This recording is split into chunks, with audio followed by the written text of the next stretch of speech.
तो जय हिंद बच्चों। एज ए जैसे मैंने प्रॉमिस किया था आप लोगों के लिए एपीएफसी का जो सिलेबस है और उसके बाद उसका जो भी कंटेंट है मैं बनाऊंगा, आप लोगों को ये वादा किया था। तो आज हम जो है एपीएफसी के लिए स्टार्ट करते हैं कोर्स। तो सबसे इंपॉर्टेंट बात मैं आपको बताऊंगा, अगर आप 6 महीने ढंग से पढ़ लेते हैं, ठीक है, और अपना टाइम डिवाइड करके करते हैं और मल्टीपल टाइम रिवीजन करते हैं, तो मैं आपको गारंटी देता हूँ कि आप इस एग्ज़ाम को अच्छे से कर लेंगे। क्योंकि आपके पास दो अपॉर्चुनिटी, डबल अपॉर्चुनिटी है। फर्स्ट इज़ एपीएफसी और दूसरा आपके पास ईओ, ठीक है। तो दोनों एग्जाम की अगर आप अच्छे से तैयारी करेंगे तो आपका दोनों में से एक तो पक्का निकल ही जाएगा, इस चीज़ की गारंटी हम कर सकते हैं। Now come to the point. Next, आपको जो भी चीज़ पढ़नी है वो according to the prescribe syllabus पढ़नी है। आपको रैंडम नहीं पढ़ना कि आपने हवा हवाई पढ़ लिया। You have to study everything according to the syllabus. जो भी सिलेबस में मेंशन्ड है उसके अकॉर्डिंगली आपको अपनी प्रिपरेशन को आगे बढ़ाना है। जो यूपीएससी के लिए प्रिपरेशन कर रहे हैं सिविल सर्विस की, उसके साथ में आप लोग ये तैयारी कर सकते हैं। जो आपके एडिशनल टॉपिक्स हैं जैसे ऑडिट है, लेबर लॉज हैं, वो आप जो है अलग से पढ़ सकते हैं उसके नोट्स बना के। तो आप मेरे साथ बने रहना, मैं आपको पूरा का पूरा सिलेबस कराऊंगा, ठीक है। टेलीग्राम ग्रुप जो दिया गया है उसे आप ज्वाइन कर सकते हैं। तो अब हम स्टार्ट करते हैं वीडियो। तो now come to the point. तो आज आपके पास देखिए, सबसे पहली बात मैं आपको बता दूं कि जो एपीएफसी का सिलेबस है, ठीक है, उसमें आपके पास क्या है, बेसिकली दो पोस्ट आई हैं, है ना, दो टाइप की पोस्ट आई हैं। पहली आपके पास किसकी है, assistant provident fund commissioner, which is a group a service, है ना। हालांकि ये ऑटोनोमस बॉडी है तो आप एग्जैक्टली से ग्रुप ए नहीं बोल सकते, बट हाँ आपके पास जो भी फैसिलिटीज, पर्क, सर्विस की जो कंडीशंस है वो सब ऐसी हैं जैसे ग्रुप ए सर्विसेज में होती हैं। और 56,000 आपके पास 100 आपका इसका ग्रेड पे है, ठीक है। जो आपका यूपीएससी की जो सिविल सर्विस एग्जाम से जो भी सर्विसेज हैं, ठीक है, लास्ट की सर्विसेज को छोड़ के कुछ ग्रुप बी सर्विसेज भी हैं, तो मोस्ट ऑफ सर्विस जो यूपीएससी सिविल सर्विस की होती हैं उसमें जो भी पे स्केल होता है वो इसमें लागू होता है। दूसरा आपके पास ईओ एओ है जो कि 4800 ग्रेड पे का ग्रुप बी गस्टेड के इक्विवेलेंट जो सर्विस है 4800 ग्रेड पे उसके अकॉर्डिंग जो है आपके पास आपके ईओ एओ की सैलरी है, ठीक है, जिसे हम लोग कहते हैं आपके पास एनफोर्समेंट ऑफिसर जब वो फील्ड में होते हैं, अकाउंट ऑफिसर जब वो आपके पास ऑफिस में होते हैं। तो now come to the point. Next देखो, जब आप ज्वाइन करेंगे तो आप ज्वाइन किससे करेंगे, आप एनफोर्समेंट ऑफिसर से या अकाउंट ऑफिसर से ज्वाइन करेंगे अगर आप ग्रुप बी पोस्ट में ज्वाइन करते हैं जो आपका सेकंड एग्जाम है, और ग्रुप ए में ज्वाइन करते हैं तो एपीएफसी से आप लोग ज्वाइन करेंगे लेवल 10 पे, ठीक है, 7th पे कमीशन के अकॉर्डिंग। आपका पहला प्रमोशन होकर आप बनते हो आरपीएफसी सेकंड क्लास, ठीक है। ईओ से प्रमोट होकर आप बनते हो एपीएफसी, ठीक है।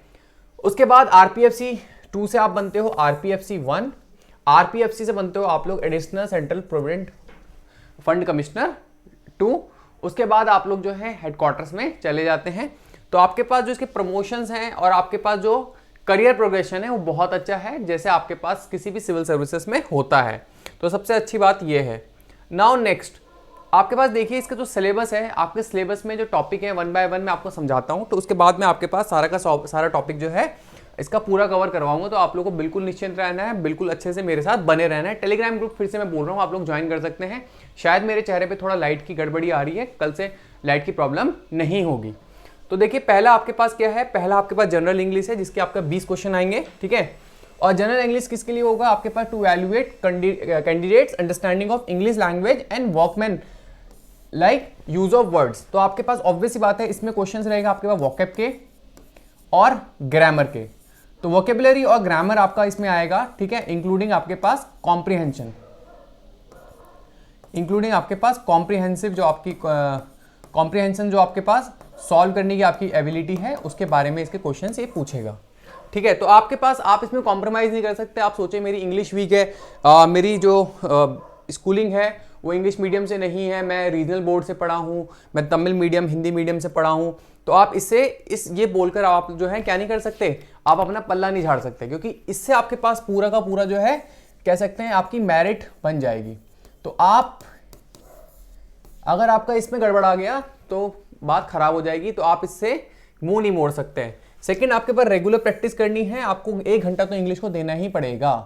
1 आवर आप इंग्लिश को देंगे, अगर आपकी इंग्लिश वीक है तो आपका काम बन जाएगा। रेगुलर प्रैक्टिस आपको करनी है।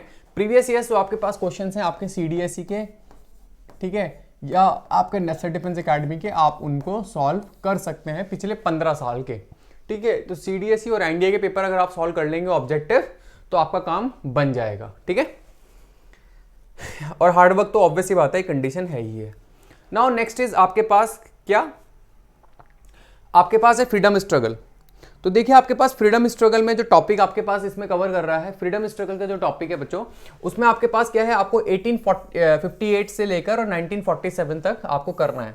जब आपका गवर्नमेंट ऑफ इंडिया एक्ट 1858 आया था, उसके बाद से लेकर 1947 15 अगस्त जब तक आपको आज़ादी नहीं मिली, उसमें जो भी फ्रीडम स्ट्रगल के टॉपिक्स हैं आपको करने हैं। ठीक है, आपको वीमेन ऑर्गेनाइजेशन के बारे में पढ़ना है, आपको जो रिवॉल्ट्स हुए हैं सिविलियन रिवॉल्ट्स, ठीक है, वो पढ़ने हैं।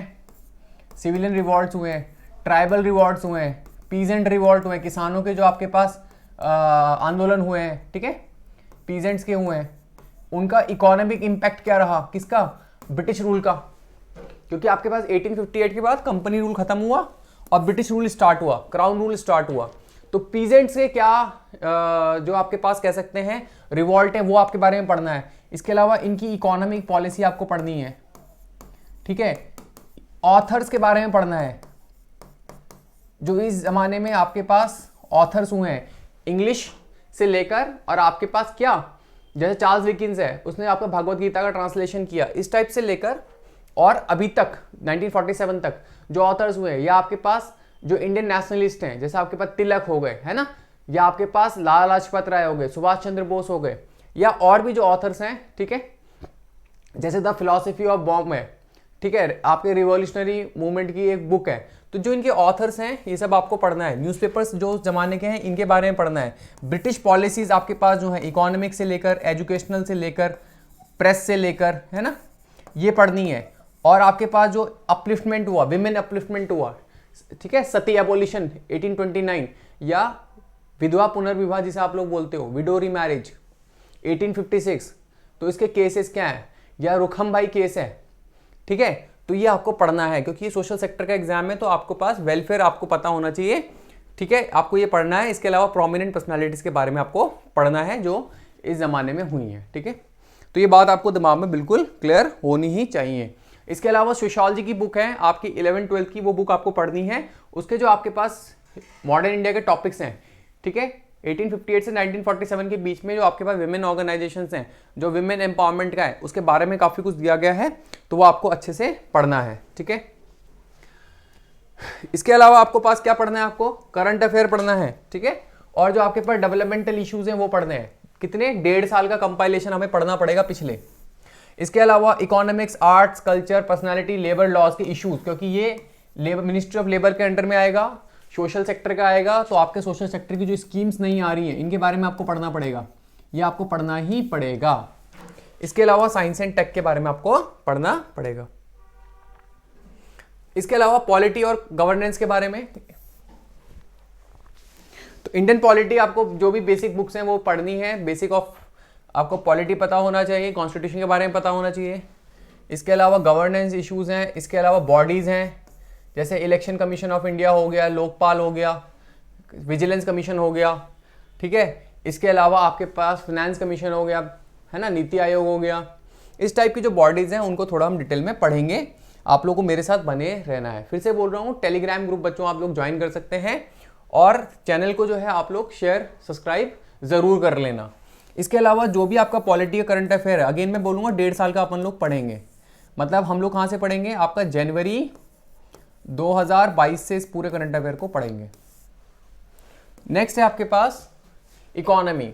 स्टैटिक के लिए आपको एनसीईआरटी पढ़नी है, मैक्रो माइक्रो वाली, मैक्रो इकोनॉमिक्स पढ़नी है। इसके अलावा आपको इंडियन इकोनॉमी की बुक पढ़नी है, एनसीईआरटी 11th-12th की, ठीक है। इसके अलावा 1.5 साल का आपको करंट अफेयर से काम हो जाएगा,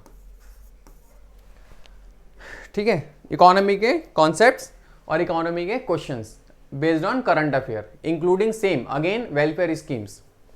स्कीम पे बहुत फोकस रहेगा, याद रखिएगा। लगभग 10% क्वेश्चन जो है स्कीम्स के डायरेक्टली और इनडायरेक्टली उठेंगे। इसके अलावा जनरल ऑडिटिंग प्रिंसिपल्स हैं, आप लोग स्टैंडर्ड जो भी आपके पास जैसे इग्नू का मटेरियल है आप लोग इसे पढ़ सकते हैं, हालांकि यहाँ पे कवर करवाएंगे, ठीक है। और आपका ऑडिटिंग ऑफ आपका बेसिक्स ऑफ ऑडिटिंग एनसीईआरटी से पढ़ सकते हैं, ठीक है। और बेसिक क्वेश्चन जो आपके ऑडिटिंग के हैं, सिंपल बेसिक कॉन्सेप्ट आधारित आपके ऑडिटिंग के क्वेश्चंस इसमें आने वाले हैं। ऐसा कोई घुमा के वो पूछने वाला नहीं है, इस चीज़ के बारे में आप निश्चिंत रहिए। बेसिकली 11th-12th तक का लेवल का ऑडिटिंग का क्वेश्चन आएगा बस, या बहुत बेसिक्स आपके पास ऑडिट का क्वेश्चन आएंगे, बहुत बेसिक्स, ठीक है। इसके अलावा देखिए industrial relations and labour laws, even pre independence में जैसे आपके पास है ट्रेड डिस्प्यूट एक्ट है, ठीक है, प्री इंडिपेंडेंस से लेकर और आज तक, ठीक है। जैसे आपके पास क्या है, फैक्ट्री एक्ट है, ठीक है, फैक्ट्री एक्ट है जो रिपन के समय 1880s का है से लेकर, और आपके पास जैसे ट्रेड डिस्प्यूट बिल है, ट्रेड डिस्प्यूट एक्ट है 1929 का से लेकर आपका 1948 का फैक्ट्री एक्ट है, फिर इक्वल वेजेस एक्ट है, ये सारे आपके लॉज है ना, ठीक है।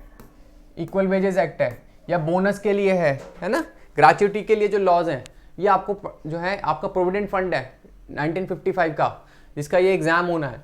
तो ये आपको जो लेबर इश्यूज हैं, या आपके पास लेबर कोड है, ये सब आपको पढ़ना है। लेबर इश्यूज हैं, लेबर से रिलेटेड इंटरनेशनल लॉज हैं, 1919 की इंटरनेशनल लेबर ऑफिस का जो आपके पास सिस्टम है ना, तो ये आपको पढ़ाएंगे और ये आपको अच्छे से यहाँ कवर कराया जाएगा।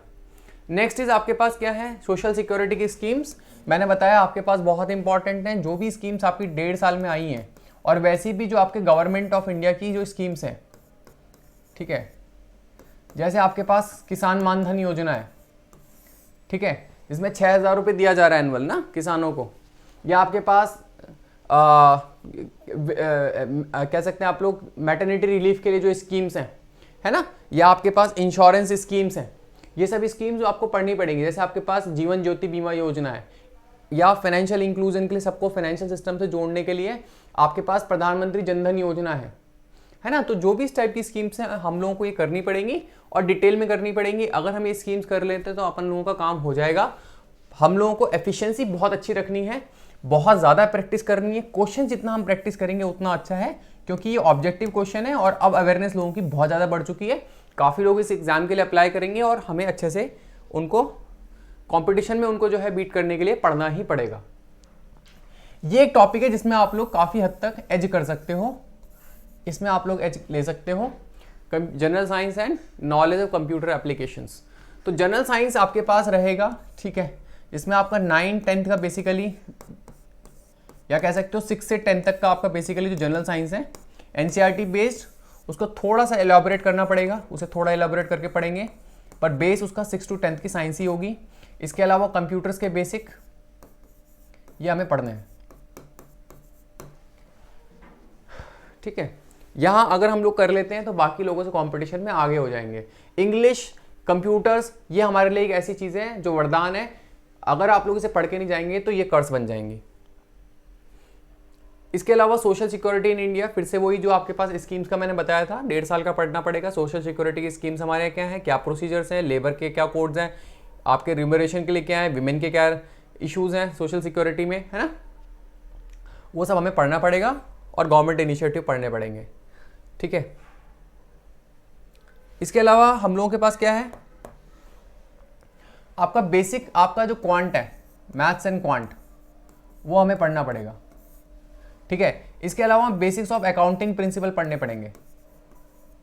किसके, अकाउंटिंग के बेसिक प्रिंसिपल्स हमें पढ़ने पड़ेंगे, ठीक है, किसके, अकाउंटिंग के।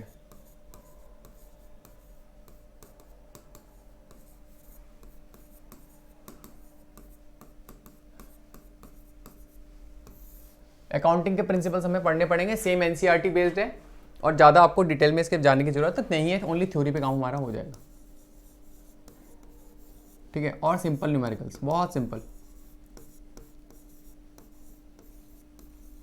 सिंपल आपका न्यूमेरिकल इसमें करना पड़ेगा, ठीक है। क्वांट एप्टीट्यूड मैंने आपको बताया, क्वांट के बारे में थोड़ा बेसिक क्वांट आपके पास आना चाहिए आपको। अगर आप बेसिक क्वांट कर लेते हैं तो आपका काम हो जाएगा और ये भी आपको एज बनाएगा। तो कुल मिला के आप अगर जनरल साइंस और कंप्यूटर्स, इंग्लिश, अकाउंटिंग, ठीक है, ऑडिट और क्वांट, इसको आप कर लेते हैं तो आप क्या कर सकते हैं, बाकी लोगों से एज ले लेंगे। इसके अलावा स्कीम्स अगर आप पढ़ लेंगे तो आप बाकी लोगों से एज ले लेंगे, ठीक है। बाकी जो फ्रीडम स्ट्रगल वगैरह है, ये सब आप जो बच्चे सिविल की तैयारी कर रहे हैं, स्टेट पीसीएस की तैयारी कर रहे हैं, वो सब पढ़ रहे हैं, तो उसमें आप एज नहीं ले सकते, ठीक है। तो आपको क्या करना है, बस टेलीग्राम ग्रुप तो ज्वाइन करना ही पड़ेगा आपको, ठीक है, और फॉलोअप लेते रहना। रोज मैं आपके अब कंटेंट बना के लेके आऊँगा, ठीक है। अच्छे से पढ़ाई करिए, अपने स्वास्थ्य का ध्यान रखिए, हफ्ते में ज़रूर घूमने जाइए एक बार, ठीक है, और अपना मेंटल हेल्थ भी ठीक रखिए, खूब पढ़ाई करिए, एग्जाम निकल जाएगा। So that's all for today in the video, thank you.